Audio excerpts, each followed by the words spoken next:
Olá, seja bem-vindo, seja bem-vinda. Como dizia meu mestre, Aranauã, Savatara Ramadã. Aranauã, salve todos, seja bem-vinda, seja bem-vindo.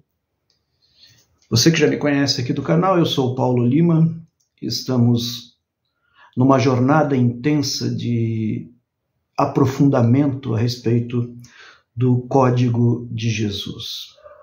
E o Código de Jesus, desde o primeiro vídeo desta série, você já sabe. Eu sou como Jesus. Agir como Ele. Enfrentar os desafios da vida como Ele enfrentaria. Assim nós presumimos. Eu tenho observado pelos comentários a profundidade que muitas pessoas têm sentido com este trabalho.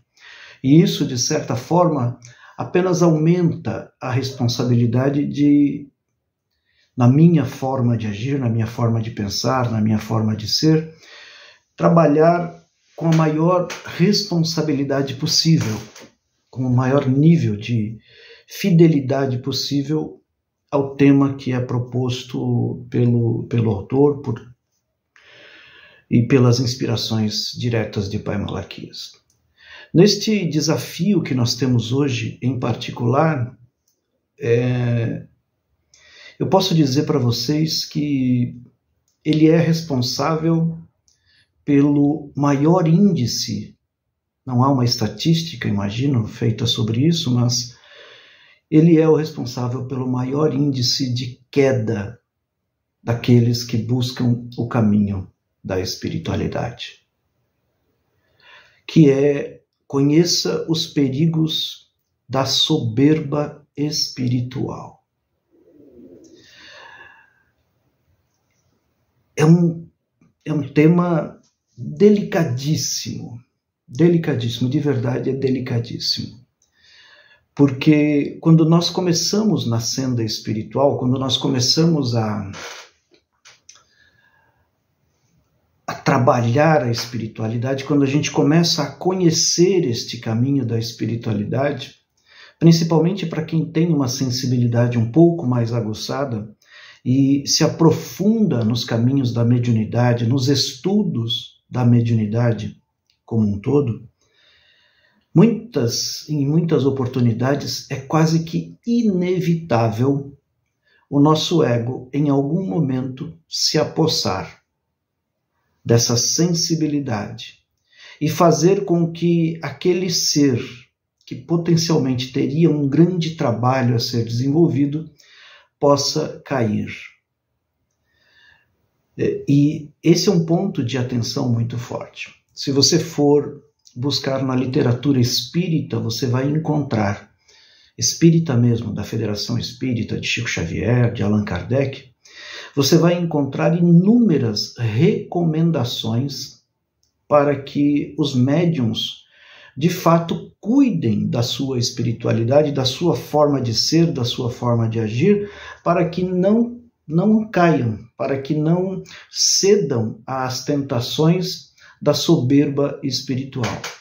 O autor, ele traz, até com uma leveza, até com uma suavidade, o texto, de uma maneira geral, ele traz até, perdão, deu um soluço aqui, ele até traz com uma certa leveza esse tema, preciso reconhecer.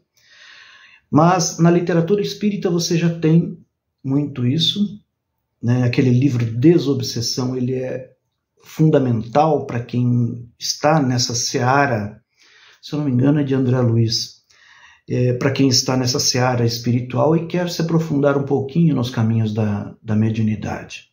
Ele nos auxilia bastante nisso. Um outro local, vamos assim dizer, onde a manifestação da soberba pode acontecer com muita intensidade, nas igrejas, principalmente algumas igrejas evangélicas, aquelas com uma vertente mais pentecostal. Por quê? Porque ocorre uma manifestação muito grande quando este local, de fato, é bem firmado nos preceitos crísticos, o Espírito Santo costuma, de fato, se manifestar em boa parte dos irmãos que ali estão.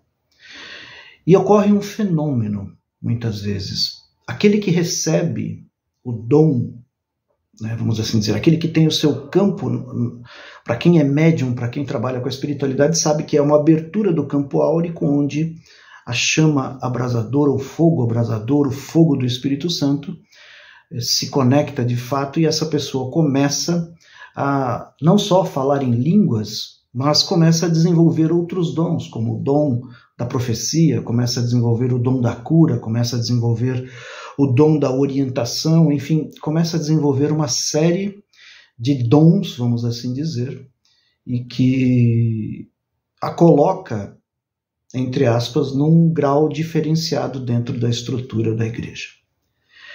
Cabe, naturalmente, ao líder dessa instituição orientar e direcionar essas pessoas para que elas não sejam pegas pelo ego, que elas não sejam dominadas pelo ego. Assim como na Umbanda, e eu presenciei isso porque vivenciei muitos anos na Umbanda, inclusive atuando como médium, a todo instante o pai de santo da casa, o mestre da ordem iniciática do Cruzeiro Divino, nos alertava para os cuidados que nós deveríamos ter quando começássemos a receber as manifestações das entidades, e a partir dessas manifestações das entidades, quando os eventos fenomênicos começassem a acontecer, para que nós pudéssemos cuidar e não caíssemos na tentação do ego. A gente vai falar um pouquinho mais sobre isso. Assim como na Umbanda, assim como no Espiritismo, assim como no Evangelismo, e entre outras religiões também pode acontecer, porque as pessoas vão se aprofundando no conhecimento, na teoria, e de alguma maneira acabam recebendo uma percepção um pouco mais aguçada e podem, não é regra, mas podem agir com mais altivez na relação que elas estabelecem com os outros, com os amigos. Esse aspecto, então, o tema hoje é esse: a soberba espiritual. Está me fugindo o nome da autora, mas tem um livro que eu já citei em algumas oportunidades, que é O Lado Sombrio dos Buscadores da Luz. É uma pérola, é da editora Cortez esse livro. Nossa, está fugindo aqui o nome da autora tão amada. Ela trabalhou junto com a Marianne Williamson. Bom, depois eu vejo isso. Mas, enfim, O Lado Sombrio dos Buscadores da Luz. É uma pérola porque esse livro ele vai explicitando os meandros do desenvolvimento mediúnico ou do desenvolvimento espiritual que cada um vai tendo. E o que faz muitos espiritualistas caírem é a arrogância que alguns acabam não conseguindo controlar de se posicionar como mestres, objetivamente, como conhecedores de absolutamente tudo, como donos, efetivamente, de um determinado tipo de conhecimento. E a partir desse determinado tipo de conhecimento, ela acaba se perdendo no meio do caminho. O autor diz que a soberba espiritual ergue na mente humana uma barreira contra a luz da sabedoria e da compreensão. É tão o trabalho na busca espiritual, que é um aprofundamento em si próprio, é um aprofundamento nas suas próprias verdades, buscando conhecer dentro de si aquilo que mais pode vir a ser uma chama, uma réstia de luz, uma nesga pequena de luz, e muitas vezes esta pontinha iluminada se transforma no maior ponto de treva, de ignorância, de pseudo-conhecimento e de busca constante em tentar impor ao outro aquilo que a pessoa conheceu. A soberba, ela se define como orgulho, como altivez, como um sentimento de superioridade. A pessoa habitualmente passa a sentir que ela sempre tem razão e vai fazer de tudo para que a sua razão seja mantida. Ela exercita, e você já viu isso? Sem a crítica a aspectos A ou B, não importa, mas você já viu isso em alguns segmentos religiosos acontecer, provavelmente, que é dominar o outro pela ação física ou pela palavra.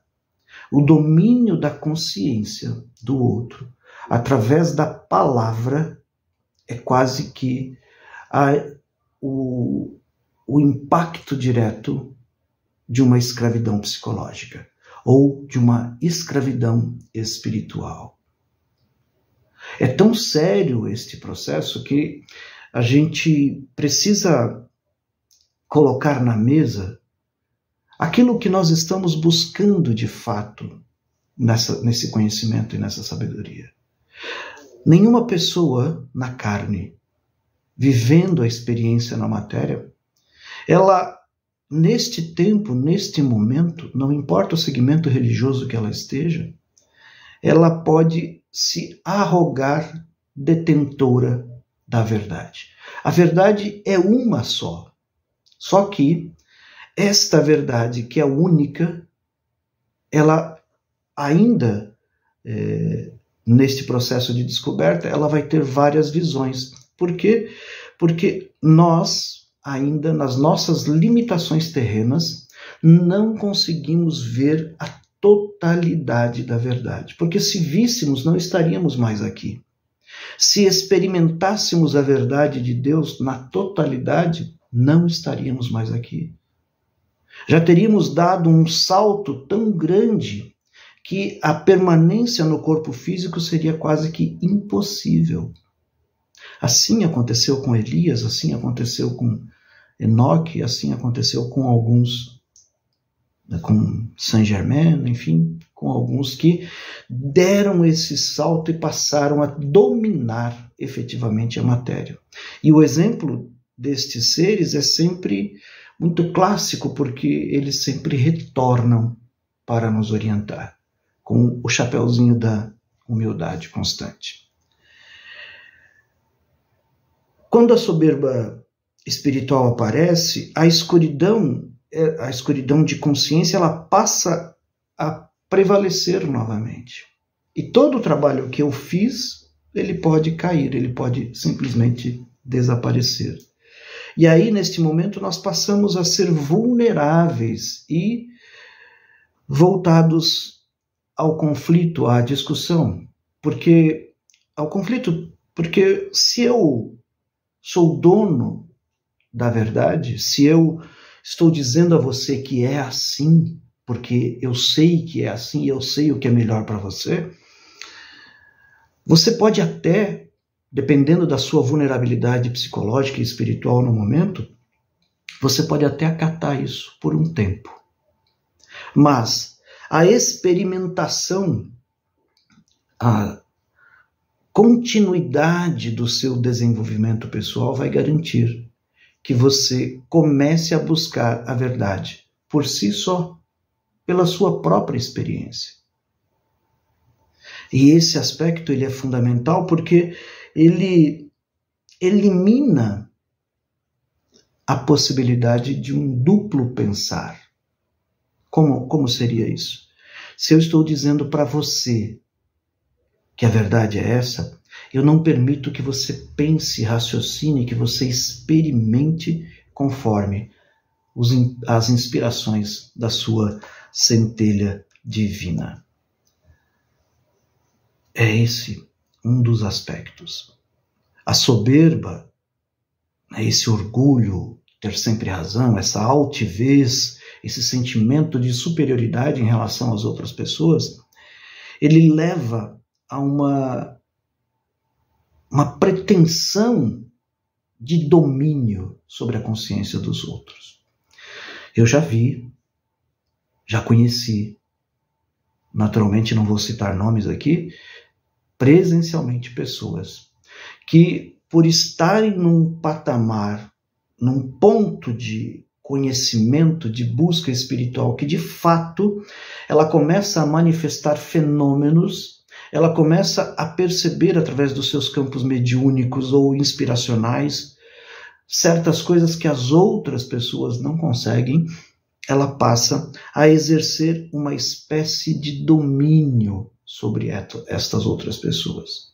Aí cria uma rede de seguidores que precisam ficar dependentes desse conhecimento, dessa sabedoria para continuar.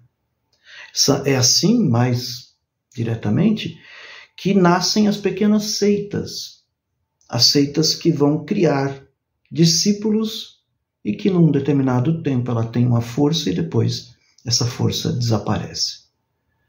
Porque isso, a aplicação, a permissão da ação da soberba, ela vai trazer para dentro de si a própria glorificação ou a glorificação de si próprio.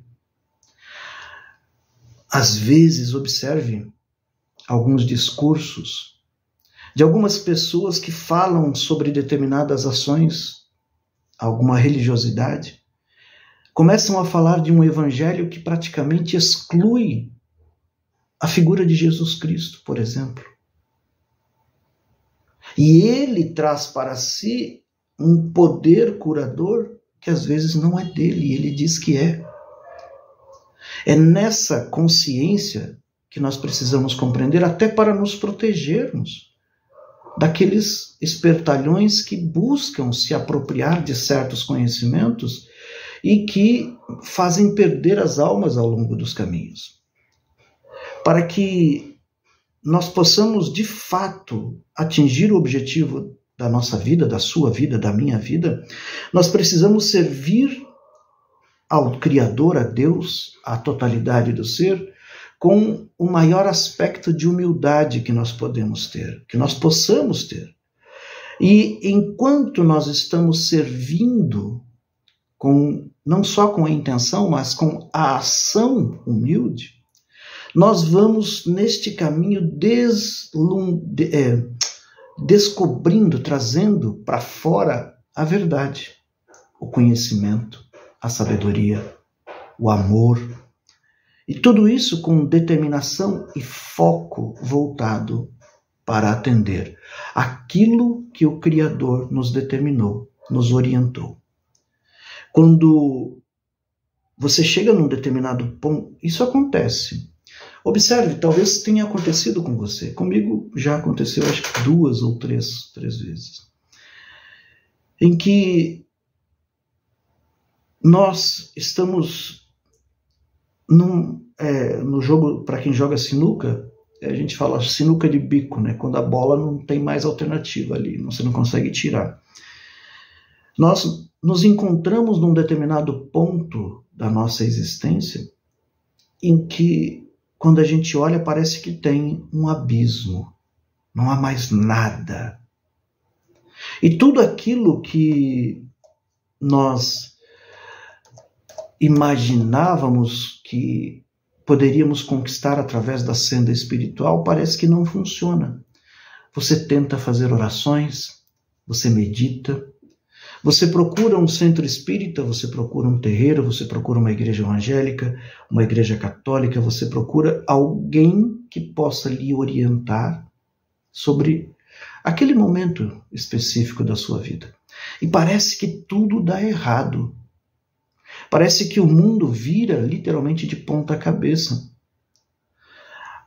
Eu achei tão importante esse aspecto que o autor nos coloca, que eu fiquei maravilhado com isso, porque ele recomenda neste momento que nós se nós estivermos neste ponto de convergência de energias não tão positivas assim, que nós possamos olhar aquilo que ele chama de medidor, né? O T. Harv Eker, no Segredos da Mente Milionária, diz que isso é um termostato, né? Ele fala o termostato da riqueza. Eu estou trazendo aqui como se fosse um termostato espiritual. Que nós possamos olhar esse medidor, esse termostato espiritual e tentar descobrir em nós onde está, como está o nosso nível de soberba espiritual. É aquele momento em que você acha, que eu acho, que todas as respostas dependem somente de nós. Talvez nós tenhamos coaches que nos orientam dessa forma. Não, busque a resposta, você já tem a resposta dentro de si próprio, você já tem isso. Às vezes não. Às vezes, lá dentro, nós fomos acumulando tanto conhecimento teórico, tantas experiências que nós compreendemos naquele momento que não há mais nada a fazer, porque nós já atingimos os píncaros da glória, o auge, o apogeu, e não conseguimos descer na nossa consciência mais humilde para compreender que nós precisamos buscar a harmonia, a sintonia, a sincronização, a conexão com o Criador, com Deus. Parece uma coisa antilógica, né? Não sei se existe essa palavra, mas que contrapõe a lógica. Porque no momento, e pelos estudos que nós estamos fazendo, você já viu isso, não existe escassez, não há necessidade de prece, não nesse formato de petição, que nós fazemos, mas no momento em que de fato nós nos conectamos com o Criador, no momento em que nós nos elevamos a Ele, e no momento em que nós passamos a viver como Jesus Cristo, inevitavelmente nós voltamos ao nosso centro. E tudo aquilo que era problemático, como um milagre, passa a se resolver. Porque naquele instante de reconexão ao Pai, de agir como Jesus e buscar pensar como Ele, nós nos integramos ao todo que é Deus, novamente.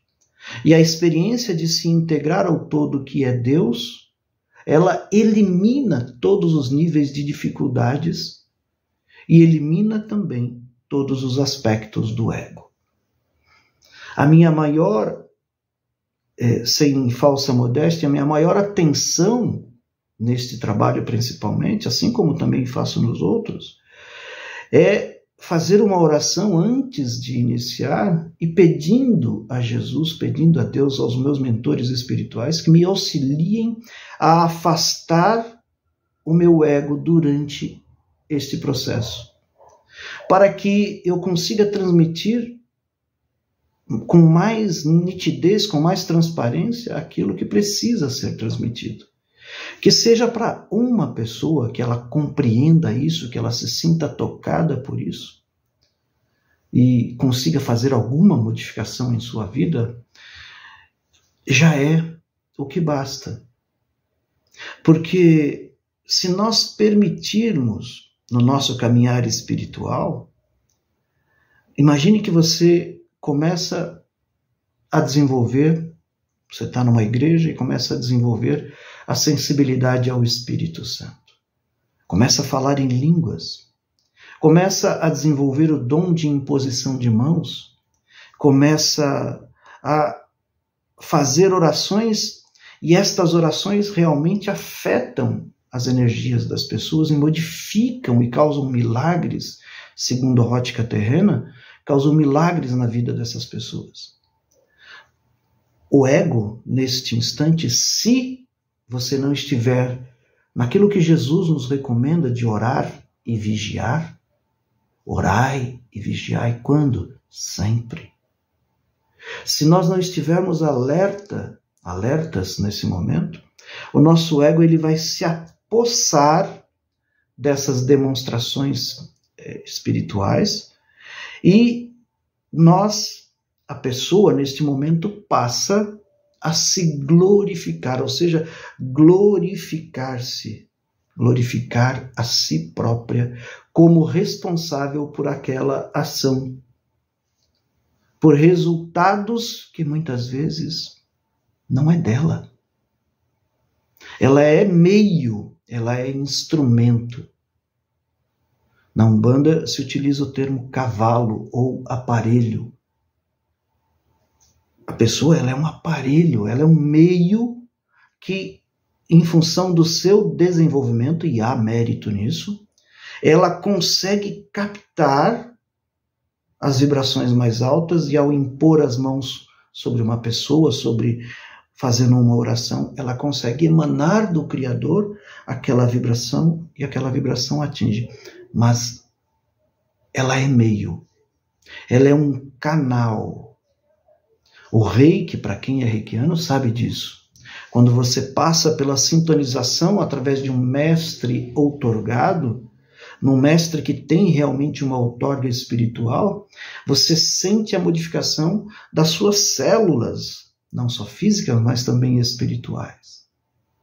E a partir daquele momento, quando você está impondo as suas mãos, que você está ativando determinado símbolo, que você está utilizando a força de um chokurei, por exemplo, enfim, você está agindo como meio. Então, nesta hora, o cuidado que nós precisamos ter é não querer assumir a posição como o dono daquela ação.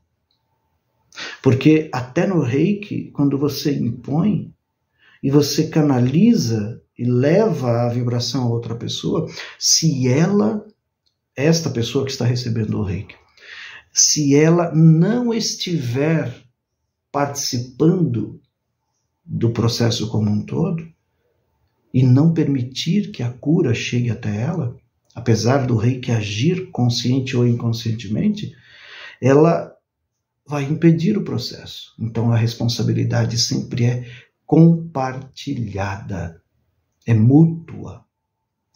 O ego ele vai nos tentar.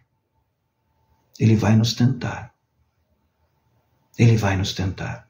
Ele vai nos tentar a que nós sejamos egocêntricos, ou seja, aquele que exibe atitudes ou comportamentos voltados para si mesmo, aquele que se arroga dono de determinada situação, determinado momento, e muitos se apossam de determinada condição, assumindo a posição de deuses na Terra.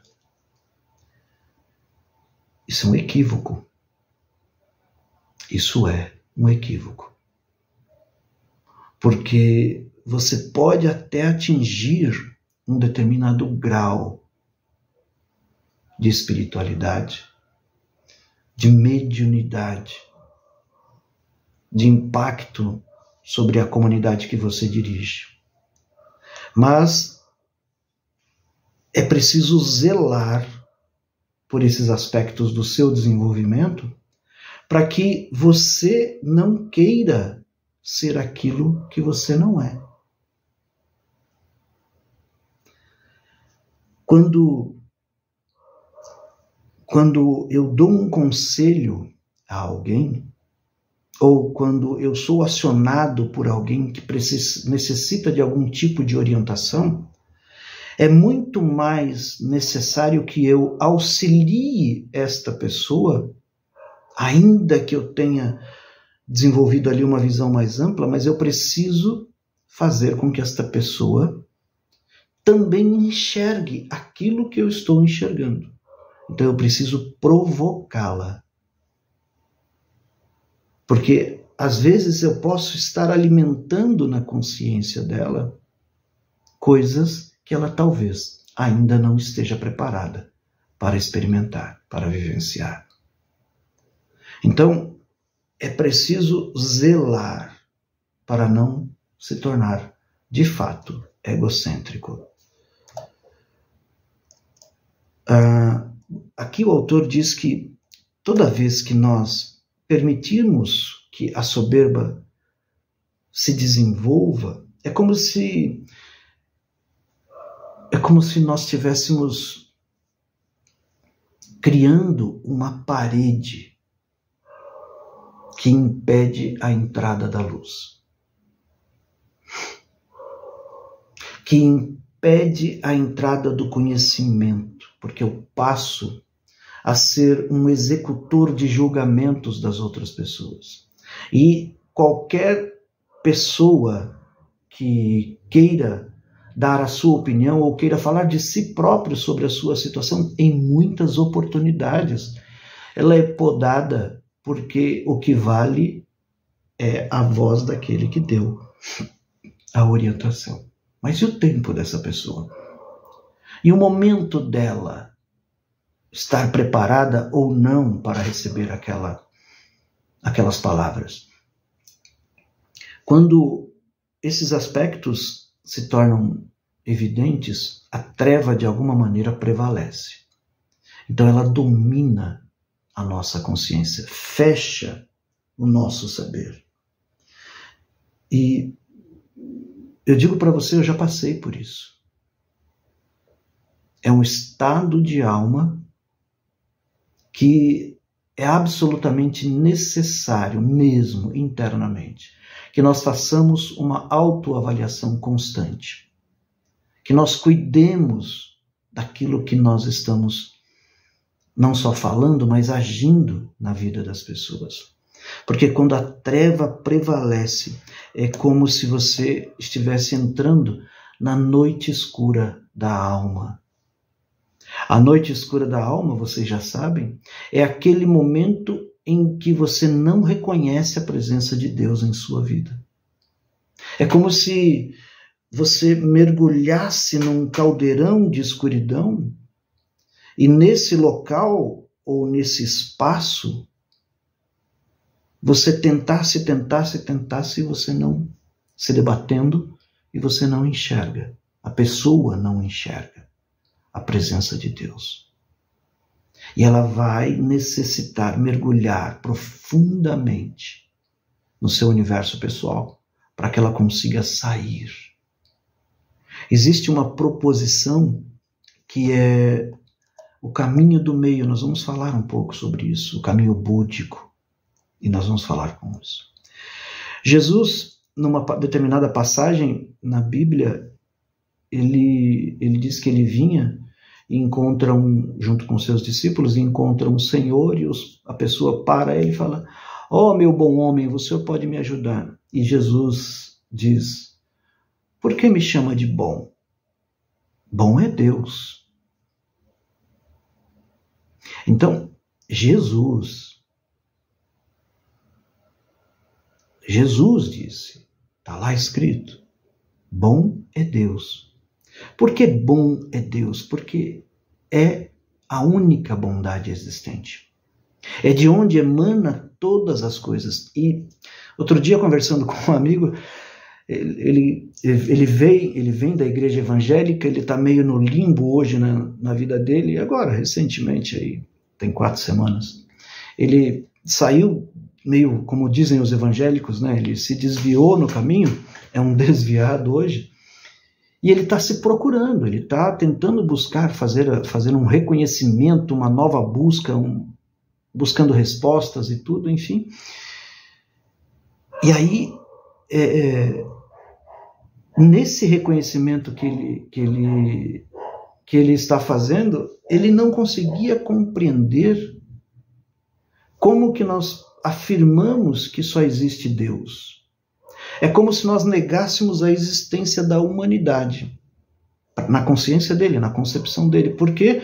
Porque a apreciação de sabedoria que ele tem é voltada a um Deus separado, a um Deus distante, a um Deus que está no céu, e nós, enquanto humanidade, estamos aqui na Terra. Ou os outros seres de outros planetas também separados do Criador. Então, o desespero egóico, em parte, é porque se eu acredito, se eu aceito, se eu sei que Deus é e que nada existe além dele, há um movimento desesperador dentro da nossa consciência.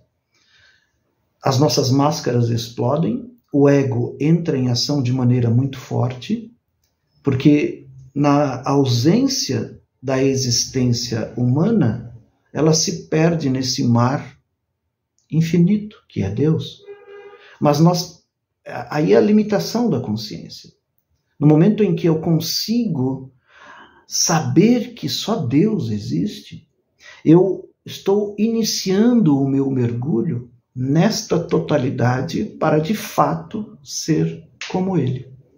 E de fato como nós somos.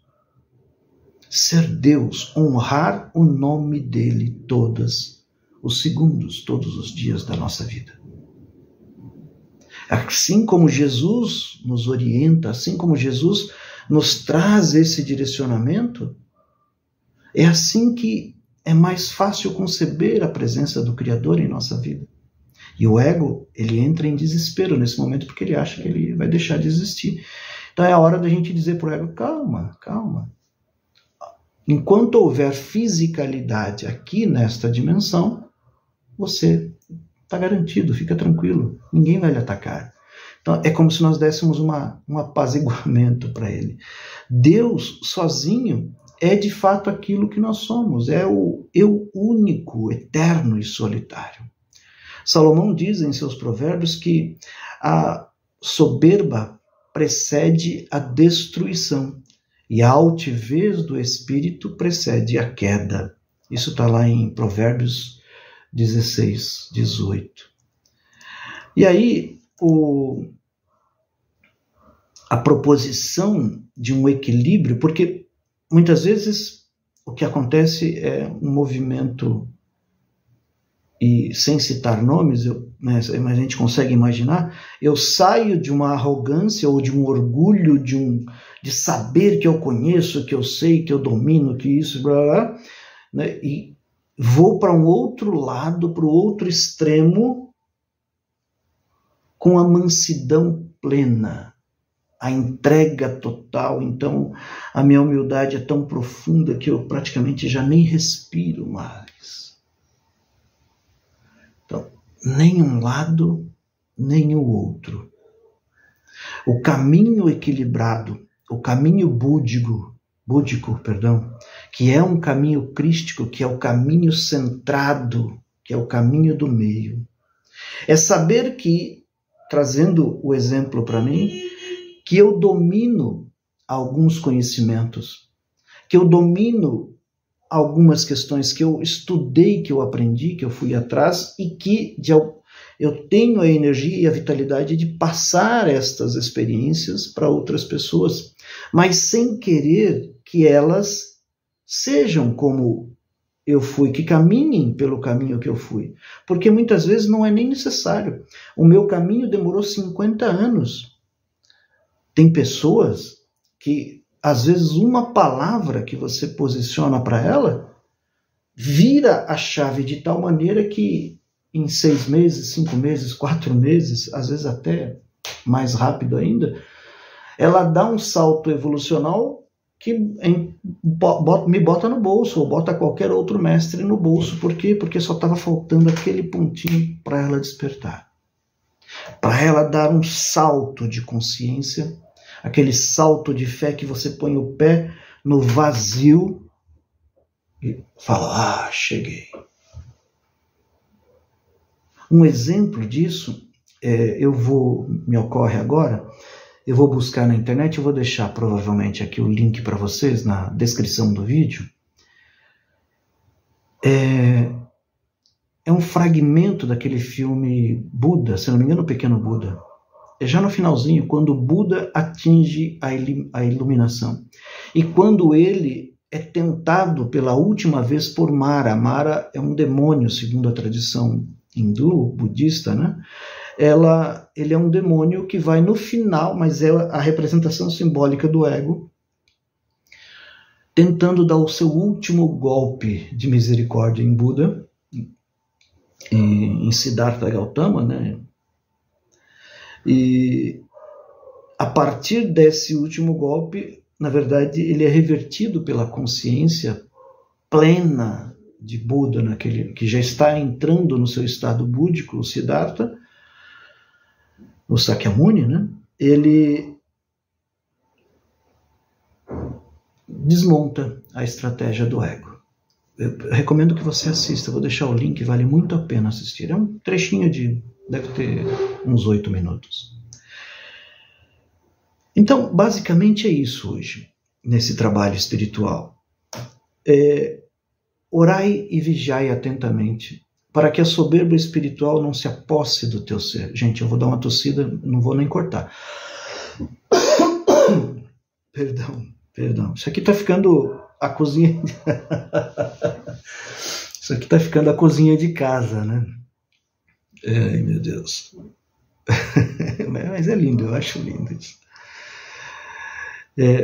Então, orai e vigiai a todo instante para que você garanta dentro de si o exercício da potência de Deus em tua vida.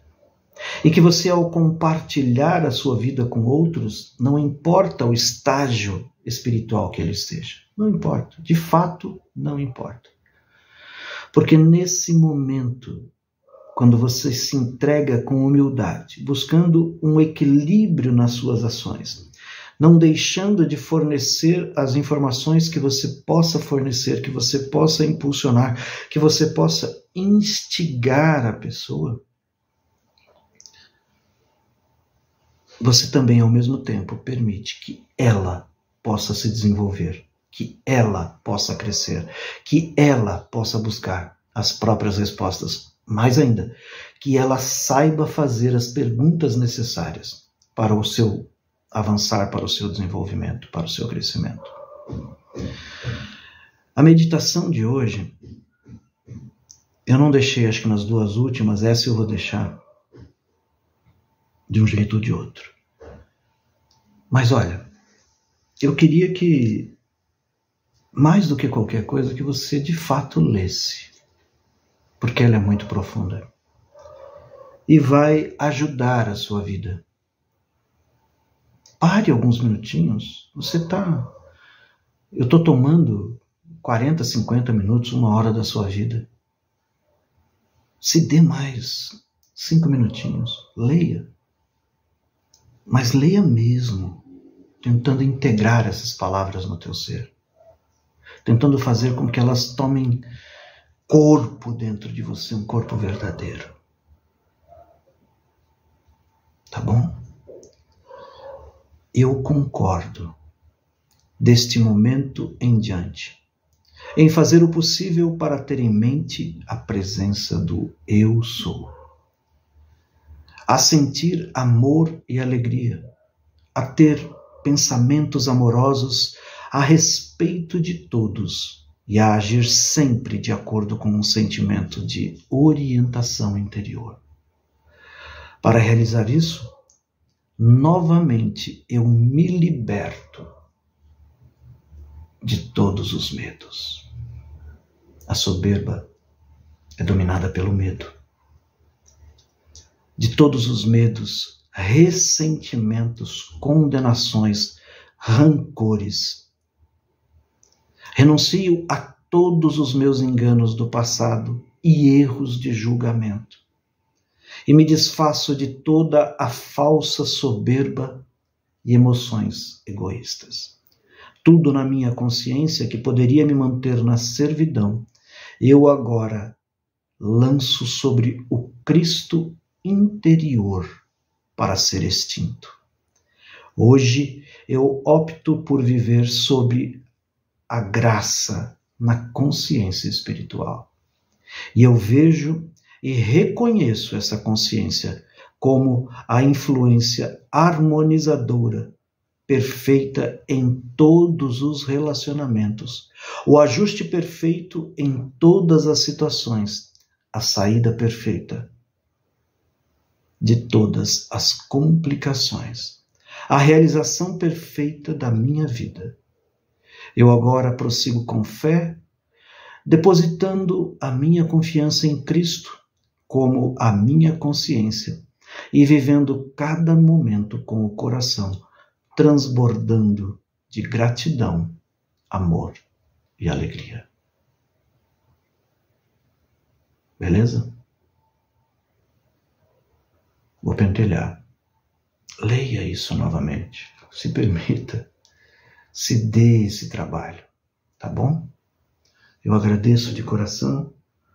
Peço aqui aos meus mentores, amados e iluminados, aos anjos de luz que possam proteger a sua vida e a sua família.